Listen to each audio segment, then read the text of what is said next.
شاید ہی کو گھر ایسا باقی بچا ہو جس کا مال، جس کی کوئی کچھ نہ کچھ انویسٹمنٹ، ٹھیک ہے، سامان تجارت اس قافلے میں نہ ہو۔ صاحب تو 40 افراد تھے، لیکن تقریباً پورے مکے والوں ہی کی طرف سے یہ قافلہ گیا تھا، اور اس میں ان کی ایک بڑی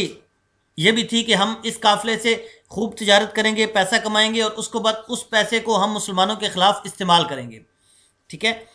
تو آقا علیہ الصلوۃ والسلام نے کہ وہ ایک تو وہ جو مال یا ان کا جو تجارتی قافلے سے پرافٹ ہونا ہے وہ مسلمانوں کے خلاف استعمال ہونا ہے، اس وجہ سے بھی، اور دوسرا جنگی حکمت عملی کے تحت کسی بھی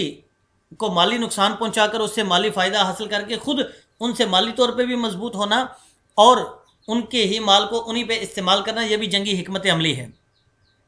تو اسی جنگی حکمت عملی کے تحت حضور علیہ الصلوۃ والسلام کا یہ تھا کہ ہم اس قافلے کو لوٹیں گے۔ تو اصل میں لوٹنے سے مراد یعنی کہ وہ لوٹ مار یہ اس طرح کی نہیں ہے، جنگی حکمت عملی، کیونکہ یہ بھی ایک جہاد کا حصہ ہے کہ کفار کو معاشی اعتبار سے بھی قتل کر دیا جائے، ٹھیک ہے۔ تو اب حضور علیہ الصلوۃ والسلام چند صحابہ کو لے گئے جن کی تعداد 313 کے قریب تھی، ٹھیک ہے، بغیر جنگی ساز و سامان اور جنگی تیاری کے آقا علیہ الصلوۃ والسلام ان کے تعاقب میں نکلے۔ جب اس طرف نکلے تو اب مکہ والوں کو پتہ چل گیا کہ مسلمان جو ہے مدینہ سے اس قافلے کو لوٹنے کے لیے آ رہے ہیں، ٹھیک ہے، اس پر حملہ کرنے کے لیے آ رہے ہیں۔ اب انہوں نے اس قافلے تک بھی اطلاع پہنچی اور یہ قافلہ نیچے سمندر کی طرف سے ہوتا ہوا مکہ پہنچ گیا، اور مکہ سے پورے 1000 کا لشکر،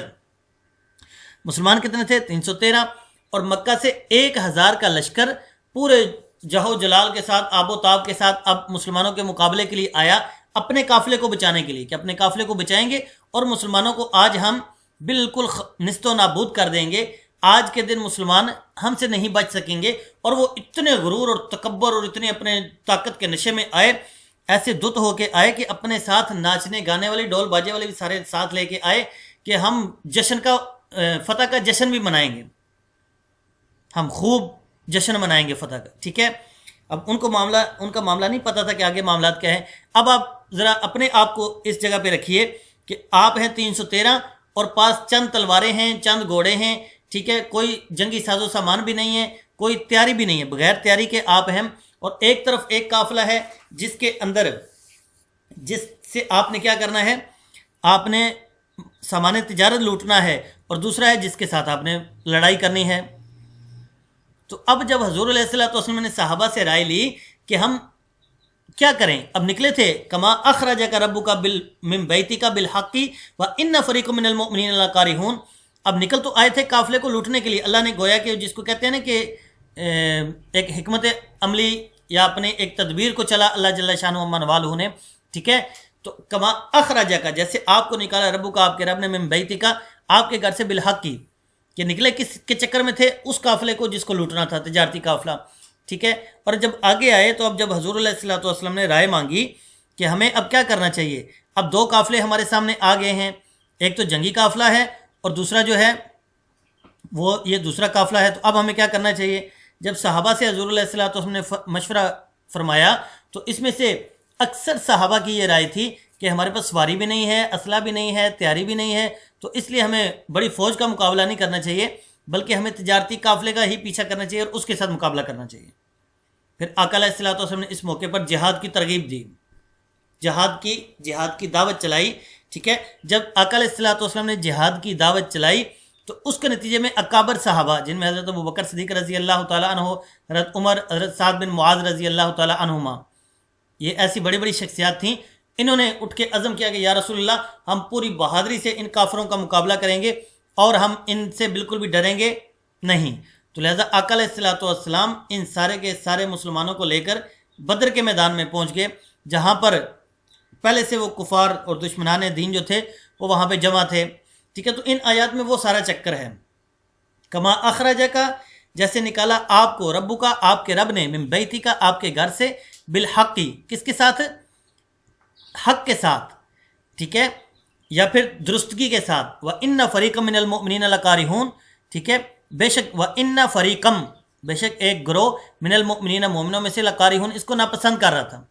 یہ سمجھ آ گئی کہ ناپسند کرنے والا گروہ کون سا تھا، وہ گروہ تھا کہ جن کی رائے یہ تھی کہ ہم تھوڑے ہیں، ٹھیک ہے، ہمارے پاس اسلحہ بھی نہیں، ہم جنگ کی تیاری کے لیے بھی نہیں آئے، تو ہمیں تجارتی قافلے کے ساتھ لڑنا چاہیے، نہ کہ دوسرے قافلے کے ساتھ جو کہ جنگ کے لیے آ رہا ہے۔ یجادلونک، اے نبی جی یہ آپ کے ساتھ جھگڑا کر رہے تھے فی الحق کی، یعنی کہ جھگڑے سے مراد بحث و مباحثہ تھا، فی الحق کی، حق کے معاملے میں، بعد ما تبینہ،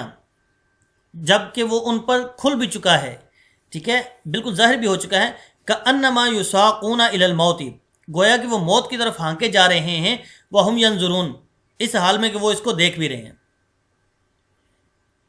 ٹھیک ہے، اس آیت میں بھی اللہ جل شانہ والوں نے گویا کہ ان مسلمانوں کے بارے میں تھوڑا سا بیان کر دیا کہ جو تھوڑے سے ڈر رہے تھے، ان کو بالکل ان کی کیفیت اس وقت ایسی تھی جیسے موت ان کے سامنے ہو، ٹھیک ہے، اور ان کو نظر آ رہا ہو، آگے گہری کھائی ہو، اس کے اندر آگ جل رہی ہو، ٹھیک ہے، اور پتہ چل رہا ہو کہ کوئی آدمی اب ان کو سب کو ہانک رہا ہے، جیسے جانوروں کو بکریوں کو ہانکا جاتا ہے، ہانک رہا ہے کس کی طرف؟ اس آگ کے اندر، گہری کھائی میں آگ کے اندر گرانے کے لیے ان کو ہانکا جا رہا ہے، اور وہ سامنے دیکھ بھی رہے ہو کہ ہمیں تو موت نظر آ رہی ہے۔ تو کیفیت ان کی کچھ صحابہ کی وہ اللہ نے بیان کر دی، یجادلونک فی الحق، وہ حق میں، ٹھیک ہے، تمہارے ساتھ بحث و مباحثہ کر رہے تھے، بعد ما تبینہ، حالانکہ ان پہ وہ عیاں بھی ہو چکا تھا، کأنما، گویا کہ، یساقون الی الموت، وہ ہانکے جا رہے ہیں، الی الموت، موت کی طرف، وہم ینظرون، وہ اس کو دیکھ رہے ہیں۔ ٹھیک ہے، تو یہ گویا کہ ان صحابہ کی تھوڑی سی کیفیت بیان کر دی کہ ان کا کیا معاملہ تھا۔ یجادلونک، وہ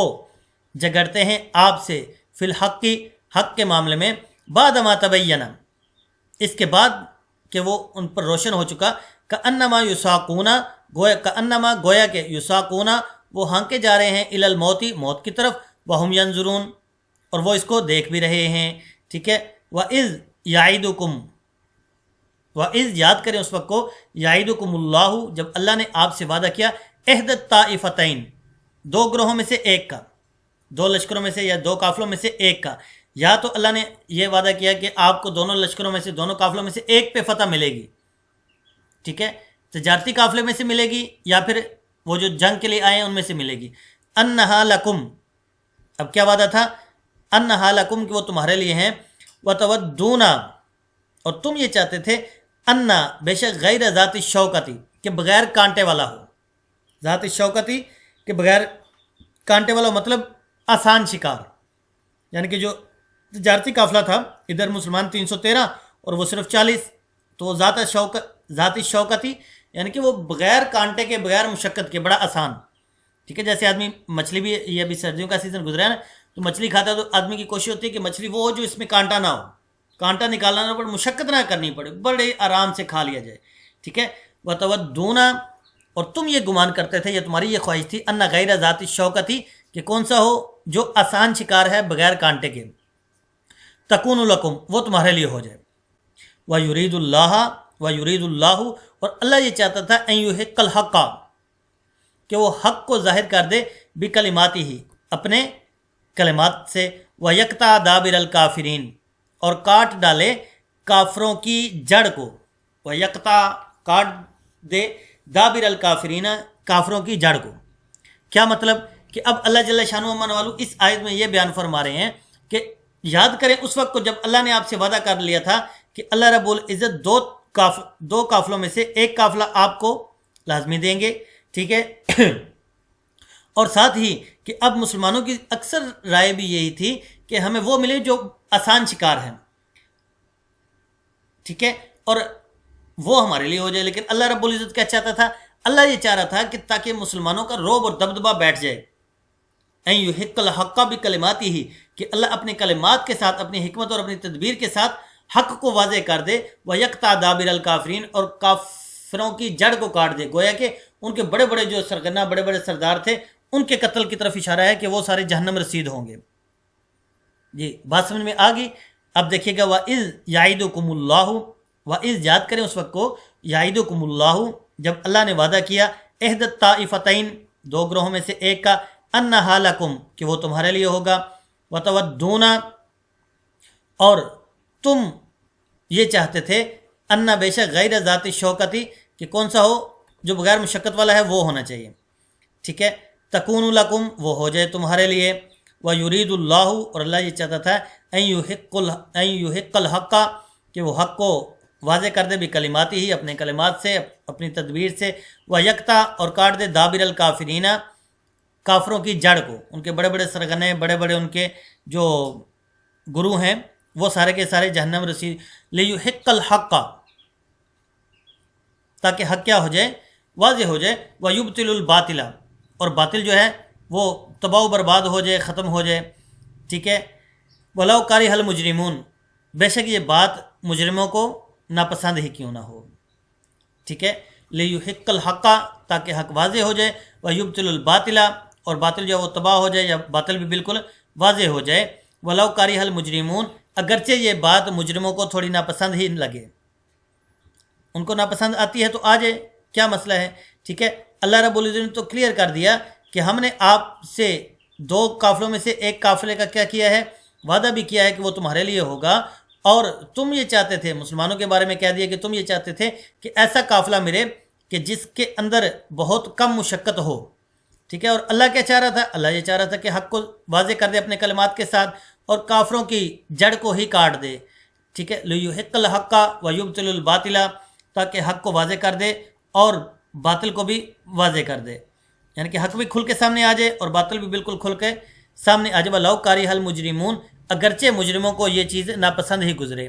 ٹھیک ہے۔ تو آج کا سبق ہمارا یہاں تک ہے، انشاءاللہ کل نئے سبق کے ساتھ ملیں گے۔